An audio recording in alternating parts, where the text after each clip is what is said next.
1960, starting from the Clinton Constitution in 1954, is the best economic benefit that can happen to our system. I don't believe that is achievable. And 71 of us have subscribed to it. And some of them are available here. Some of them are also in the chamber for now.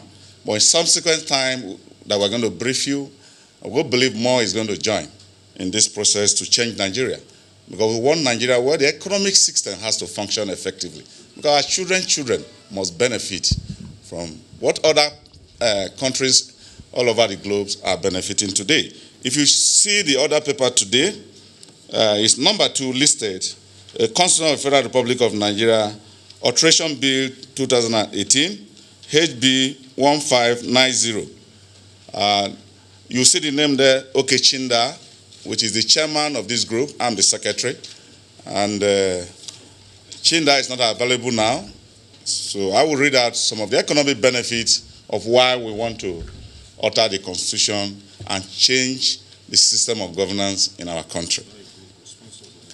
Sponsors that group and sponsor that bill. Our position in this legislation clearly points to compelling advantages of parliamentary system of government to economic growth and development, as well as its inherent efficiency in the conduct of government business. Studies have shown empirically that countries run by presidential regime consistently produce low output growth, higher and more volatile inflation, and greater income inequality relative to those under parliamentary ones. Little wonder the rich continues to be richer, while the poor get poorer. We have become the poverty capital of the world, as recently released. Slow passage of legislations, high unemployment, and political and economic stability. There are countries empirically record, which shows that output growth under presidential regime are in 0 point negative. You can see it all over the world. 0 point negative compared to the country practicing a complete or hybrid parliamentary system of government.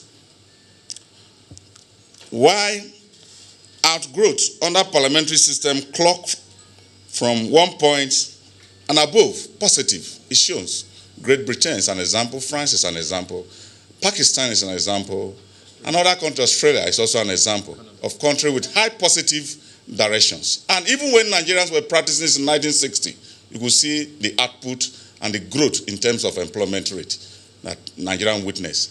But after the war, the military took over and was able to give us a presidential system of government in 1979 during the handover. And that presidential system has not increased any economic benefit of our country. And in 1983, the military struck again and came back in 1999 and imposed a constitution with presidential system of government that has been complex. A presidential system of government that you see that the bureaucracies are under two key areas. You have the presidency.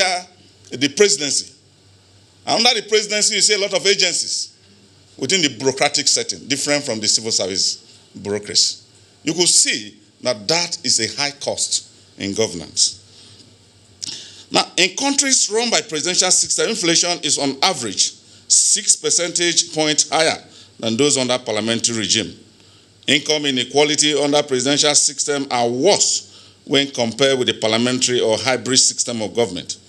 Presidential regime consistently producing less favorable macroeconomic output, which prevails in a wide range of circumstances. Nigeria is an example. You can see what we are facing today. Due to the excessive power domiciled to one man under the presidential system, consensus building that is often required for economic decision is always lacking. You could see, if it's under a parliamentary system of government, prime minister is part and parcel of the legislature, there's a consensus building among the legislative arm and economic bones come. Because legislature that carries virtually all the parliamentarian lungs are initiated and agreed. Economies of nations are known to thrive on the confidence of investor to the system and character of government that you think about.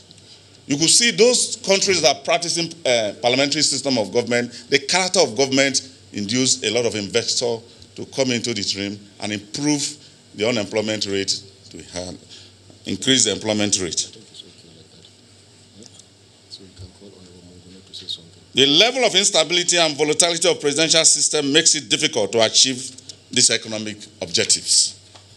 The over-centralization of government decisions that are prevalent in presidential system obstruct economic development when compared to parliamentary or hybrid system. Hybrid system is practiced by France, while a complete Westminster system or parliamentary system is practiced by the Great Britain and some other hybrid nation. That's why you see the president, you see the prime minister, not the queen. So that's those that practice presidential system of government, presidency, and the parliament and the prime minister, as we did in 1960, are called hybrids. Presidential regimes are often not conducive to consensus building, which I've already said. Parliamentary system helps in quick passage of economic bills due to the fusions of power that it embodies. The decentralization of powers in parliamentary system helps to douse tensions in countries like Nigeria, if it happens, where ethnicity, race, religion, differences, and ideological divisions are prevalent, thereby promoting peace and unity, which are ingredients for economic growth and development. You could see the cost of presidential system of government when you go all around the country for campaign and all what have you, with retinue of it, costs a lot of money. So the presidential system of government costs a lot of money to that nation. Unlike the parliamentary system of government that does not cost anything. The leader of the party in power from the government does not need to go throughout all the country. And also through electoral college, the president of that country is elected through the parliament. So it reduces the cost of money and more monies are employed into the economy for economic benefit of our country. So these are clear issues that why we, the 71 of us, decided that we must champion the nation building. We must create a multiplier effect for our nation. We must be able to show direction as youth of our generation so that our children unborn will receive the benefit of what we have not seen today. I think that's why this group has come today. I will also give a little space for one of our leaders to also make some comment. Thank you. Honorable Mongono, please. As to support the adoption of parliamentary system of government has been adequately canvassed by the speech just delivered by Honorable Ossai. For the purpose of further elaboration and clarification, I want to add that, as he rightly pointed out, the presidential system of government is very, very expensive to practice, especially for a developing country like Nigeria, and also for a country that is multi-ethnic and multi-religious, or in a nutshell, for a plural country like Nigeria. As he rightly pointed out, issues of conflict resolution, issues of too much concentration of power in the hands of the executive arm of government breeds what I can say, absolute power corrupts. Absolutely. Power corrupts and absolute power corrupts. Absolutely.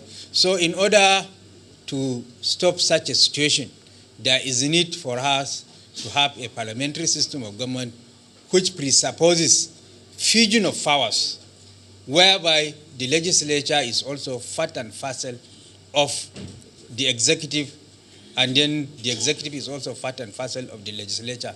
It fastens decision-making process and also lessens a lot of tension, and also there is easy means of conflict resolutions and what have you. So these are some of the silent areas that I want to highlight, though adequately also canvassed by Ossai in the course of his briefing. Thank you very much.